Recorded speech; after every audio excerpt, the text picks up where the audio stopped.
देखो, मुझे मालूम था कि ये जो कॉन्स्टिट्यूंसी है ये बहुत ज़्यादा 1,26,000 वोट थे इस कॉन्स्टिट्यूंसी। इसको वहाँ पे रिप्रेजेंट करना बहुत बड़ा मुश्किल था, मगर मैं लड़ने वाला बंदा हूँ, मैं लड़ता हूँ और मैं हर गांव में हर घर में गया। मैंने शुरुआत जो की खंडरू से किया, खंडरू से आया तो यहाँ पे जो लास्ट गांव यहाँ पे है उरनहाल, बटिंगू वगैरह, और उसके बाद काजीगुंड टनल। बिल्कुल। तो ये सारा मैंने कूप अप किया, हर गांव में मैं गया और मुझे पूरा यकीन था कि जो मेरी पहचान थी वो होम शालीबुग के लोगों ने मुझे दे दी। अल्लाह पे पाक की कसम मैं कह रहा हूँ, मैं अल्लाह पाक की कसम कह रहा हूँ, मैं झूठ कभी नहीं बोलता हूँ। मुझे जो पहचान वहां पे मिली वही पहचान मुझे काम आई वहां पे अनंतनाग वेस्ट। और मैं पहले ही ये कह रहा था कि मैं 12,500 वोटों से जीत जाऊंगा। नाज़रीन, खैर मुकदम है आपका। मेरे साथ बात करने के लिए मौजूद हैं एमएलए अनंतनाग वेस्ट अब्दुल मजीद लारमी एडवोकेट। और कल ही जब नताइज आए तो ये विक्टोरियस हुए और करीब 10,500 वोटों से इन्होंने जीत दर्ज की। और आज यहाँ इनके दौलत खाना वाका लारम गंजीपुरा में जश्न है। जश्न होना ज़रूरी है क्योंकि जो एक ज़बरदस्त इन्होंने कैंपेन चलाई पूरा जब से इलेक्शन नोटिफिकेशन निकली। सर, सबसे पहले जब कल अनाउंस हुआ कि मजीद साहब लारमी जीत रहे हैं तो वो फीलिंग हमारे साथ थोड़ा शेयर करें। मैंने काम किया होम शालीबुग में, तो वही काम मुझे काम आया यहाँ पे अनंतनाग वेस्ट में। मुझे ज़्यादा इंट्रोड्यूस अपने आप को नहीं करना पड़ा, लोगों ने खुद ही बोला कि आपने बहुत अच्छा काम वहाँ पे किया। लोग खुद कह रहे, यहाँ पे मेरे ब्लॉक प्रेसिडेंट हजरात बाकी लोग बैठे हैं, तो मुझे ज़्यादा काम नहीं करना पड़ा क्योंकि मैंने ऑलरेडी काम किया हुआ था। वो इमेज मुझे काम आई यहाँ पे अनंतनाग वेस्ट में और मैं बैठा भी है। 2 साल से मैं काम करता रहा। 2 साल में मैं हर गाँव में गया, हर कोचे में गया, हर घर में गया और उनके साथ इंटरेक्शन, चाहे ताजियत हो चाहे खुशी का कोई माहौल था, तो मैं वहाँ पे गया और लोगों ने मुझे भरपूर ताउन दिया और मैं जानता था कि मैं इंशाल्लाह रहमान बड़े मार्जिन से जीत जाऊंगा। और मैं पहले ही ये कह रहा था कि मैं 12,500 वोटों से जीत जाऊंगा। अच्छा, हम जब आपसे बात कर रहे थे वाइल कैंपेनिंग, तो हमने भी यही बात करी थी कि यहाँ अनंतनाग से होते हुए फिर शांगस, फिर कहाँ खंडरू तक आपकी कॉन्स्टिट्यूंसी है, तो ये किस तरह से आप इसको कूप अप किया? नहीं, देखो, मुझे मालूम था कि ये जो कॉन्स्टिट्यूंसी है ये बहुत ज़्यादा 1,26,000 वोट थे इस कॉन्स्टिट्यूंसी। इसको वहाँ पे रिप्रेजेंट करना बहुत बड़ा मुश्किल था, मगर मैं लड़ने वाला बंदा हूँ, मैं लड़ता हूँ। 1,26,000 1,26,000 करीबन आपके साथ 1,26,000 और मैं हर गांव में हर घर में गया। मैंने शुरुआत जो की खंडरू से किया, खंडरू से आया तो यहाँ पे जो लास्ट गांव यहाँ पे है उरनहाल, बटिंगू वगैरह, और उसके बाद काजीगुंड टनल। बिल्कुल। तो ये सारा मैंने कूप अप किया, हर गांव में मैं गया और मुझे पूरा यकीन था कि जो मेरी पहचान थी वो होम शालीबुग के लोगों ने मुझे दे दी। अल्लाह पे पाक की कसम मैं कह रहा हूँ, मैं अल्लाह पाक की कसम कह रहा हूँ, मैं झूठ कभी नहीं बोलता हूँ।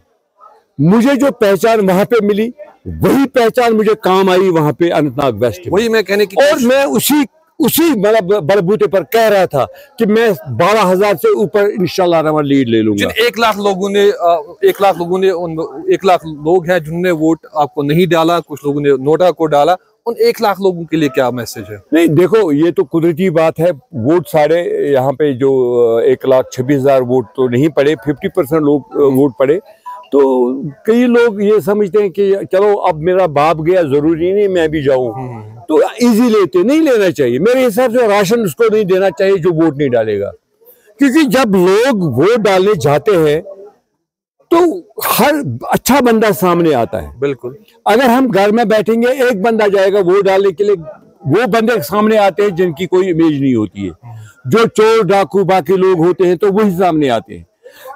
अगर सारे पार्टिसिपेट करेंगे तो सब लोगों को ये दिमाग में रहेगा कि नहीं जी, हमको कल को वोट डालना है और अच्छे बंदे को वो लाएंगे सामने।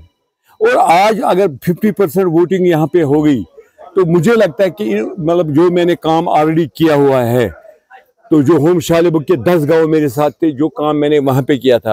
अब अनंतनाग का जो बाकी हिस्सा था 95% कॉन्स्टिट्यूंसी, इसको जीतना बहुत ज़्यादा मुश्किल था। बिल्कुल।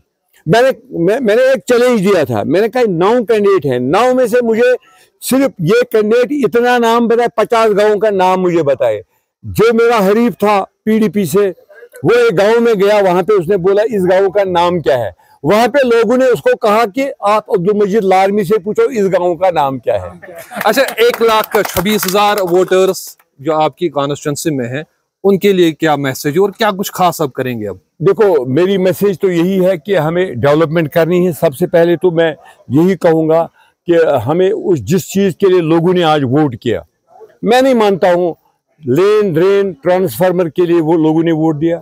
आज लोगों ने अपना तशक्कुस, अपना वकार जो खोया था, हमने 5 अगस्त 2019 को वो वापस लाने के लिए लोगों ने सपोर्ट किया। अच्छा, महबूबा मुफ्ती और नेशनल कॉन्फ्रेंस को उन्होंने सपोर्ट किया इसलिए कि यही पार्टी है जो सिर्फ लोगों की पार्टी है।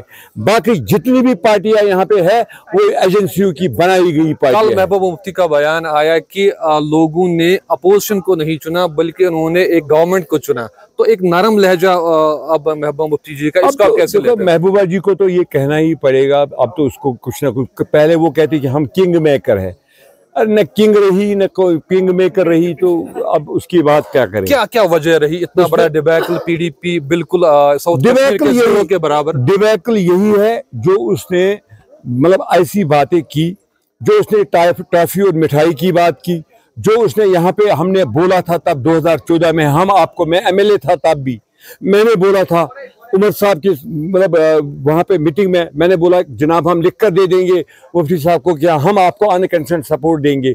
हमने अनकंडीशनल सपोर्ट उनको ऑफर किया, कांग्रेस ने भी किया, उन्होंने रिजेक्ट किया, उन्होंने बोला नहीं हमने नहीं चाहिए। लोग यहाँ पे देखो ना, लोगों ने एक ऐसा थप्पड़ मारा पूरे उन लोगों को जिन्होंने यहाँ पे हमारा तशक्कुस, हमारा वकार खत्म कर दिया। क्या ये चीज इस बात का, उसी बात का उनको आज खमियाजा उठाना पड़ा। इस बात का अगर खुदा न खास्ता हम भी यही करेंगे, हमारा इससे बुरा हाल होगा। ये चीज इस बात का गमाज है कि यहाँ का वोटर जो है काफी बालिग है, काफी शऊर वाला वोटर है। वो बिल्कुल बालिग है, शऊर वाला। हमने अपने मैनिफेस्टो में ये कहा कि हम 370-35A को स्ट्रगल करके वापस इंशाल्लाह रहमान लाएंगे, स्टेटहुड को वापस लाएंगे। No doubt it is very difficult, बहुत मुश्किल है, मगर हम स्ट्रगल मारते दम तक करेंगे। तो is it achievable? Yes, why not achievable? What about those 6 who got formulas deleted from Constitution of India या लॉ बुक, तो उन्होंने कैसे वो वापस ले लिए? उन्होंने तभी लिया जब उन्होंने स्ट्रगल की। अच्छा, जो एलजी नॉमिनेट कर रहे हैं एमएलएस को, वो नहीं कर सकता है। ये क्या है फिर? ये देखो ना, इलेक्टेड गवर्नमेंट ही नॉमिनेट कर सकते हैं, एलजी खुद नहीं कर सकता। तो क्या ये न्यूज़ बेबुनियाद है? कोई भी फैसला करेंगे हम नहीं मानेंगे। हम तो किस लिए हैं? हम तो लड़ने के लिए है ना, वहां पे हम तो लड़ेंगे इसके लिए। ये उससे पावर में नहीं है ना, वो उसका कोई है, एलजी का गया, जो उसका था वो हो गया। That is all. उमर साहब चीफ मिनिस्टर बन रहे हैं इंशाल्लाह हम अपने दम पर बना सकते हैं। अब कांग्रेस के साथ हमारी अलायंस है, उनको भी साथ लेना पड़ेगा, सीपीआईएम के साथ उनको भी साथ लेना पड़ेगा, और हम 3 पार्टियां इंशाल्लाह रहमान कल हमारी लेजिस्लेचर पार्टी। इंडिपेंडेंट्स आपको ज्वाइन कर रहे हैं, ये सही नहीं? इंडिपेंडेंट्स मैं उनको नहीं कहूँगा कि वो हमारे ही लोग थे जिनको मैंडेट नहीं मिला।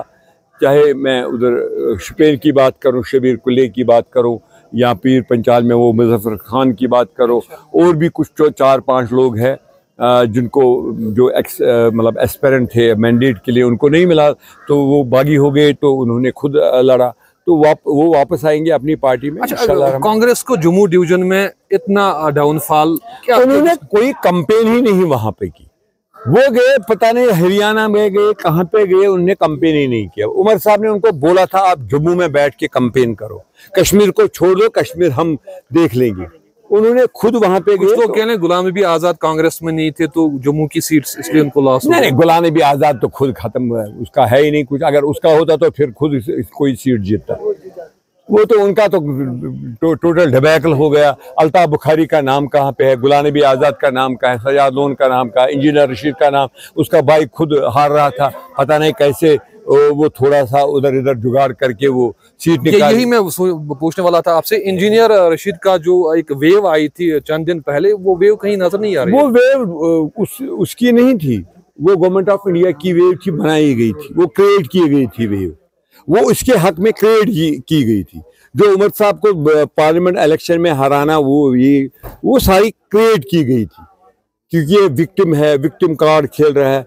जो अभी भी कह रहा है कि नहीं जी हमें तब तक हुकूमत गवर्नमेंट नहीं बनानी चाहिए जब तक स्टेटहुड वापस, अरे अगर उसका दिमाग होता स्टेटहुड तब तक वापस, जब हम नहीं लड़ेंगे, जब हम सरकार में नहीं आएंगे। वो बोलता है क्या, वो वहां की जबान बोलता है, वो दिल्ली की जबान बोलता है ना, मुझे पता है, मैं जानता हूँ इंजीनियर को। बहुत बहुत शुक्रिया नाज़रीन। एडवोकेट अब्दुल मजीद लारमी जो अब एमएलए हैं अनंतनाग वेस्ट के, अपनी बेबाकी के लिए माने जाते हैं, बिल्कुल साफ खुले जहन से ये बात करते हैं और सारी बातों पे इन्होंने जो अपनी राय हमारे सामने रखी। आपका हमारे साथ जुड़ने के लिए बहुत बहुत शुक्रिया। आप देखते रहिए अनंतनाग एक्सप्रेस और हमें दीजिए इजाज़त। अल्लाह हाफिज़।